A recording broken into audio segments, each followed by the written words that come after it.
you were invited to come back for Evolution 2. Yes. What made you say no? Well, and I wanted to like talk about this because it was a thing. So when I got the call, it was in Atlanta, obviously. And it was one of the weekends, the only weekend I had off.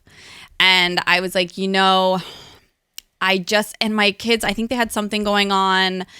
And I feel like when I come back, I want my kids to see me, there, and they wouldn't have been able to make it. I don't know. There was just like a lot of different things that were kind of keeping me from going. And like, of course, you read the dirt sheets and it's another thing. Somebody on the dirt sheet was like, oh, somebody in the higher ups said that she only wants to come back if she has a match, which could not have been farther from the truth. Like, I didn't need a match to come back. I would have, if it was in LA, I would have been there. No questions asked. I would have been there if it's, you know what I mean? But to fly across the country to do that, it's like I said in the beginning with my kids, I'm very picky about what I say yes and no to right now.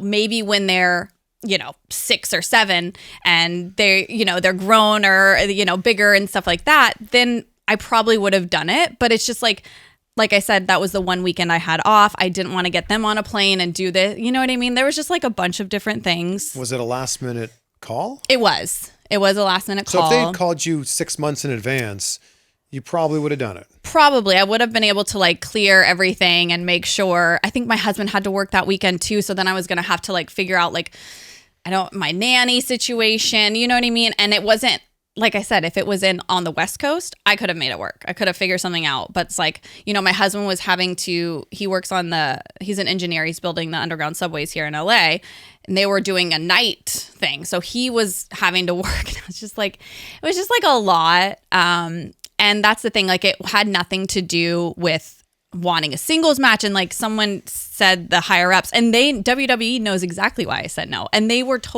like, when we're in LA, you'll be there. And I'm like, yes, I will be there. So that was never a conversation. Like Kelly has to come back. She has to be in a match. Never, and it's like, they said, oh, well, the higher up said, she hasn't been in the ring in 13 years.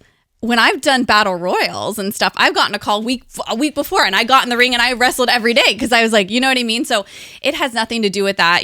Everybody that I talk to in WWE knows the reason. So it's just like for people to come out and be like, oh, she thinks she's better than sitting in the crowd and she thinks that she deserves a match. And it's like, no, like I would have gladly, when they came for the Netflix thing, I wanted to go to that, you know what I mean? Because it was in LA. So it's like, it's just like different circumstances that, happen and, life, right? So at the end of the day, like I have to thank WWE for my career. Like they're who made me. Like I wouldn't have the career that I have if it wasn't for them. So like I am so appreciative of them. That's why I signed a Legends deal. And that's why I still come back all the time. But yeah, I think hopefully, a few years down the line when my kids will be able to, sit next to me if I'm in the crowd and cheer me on. I think that will be.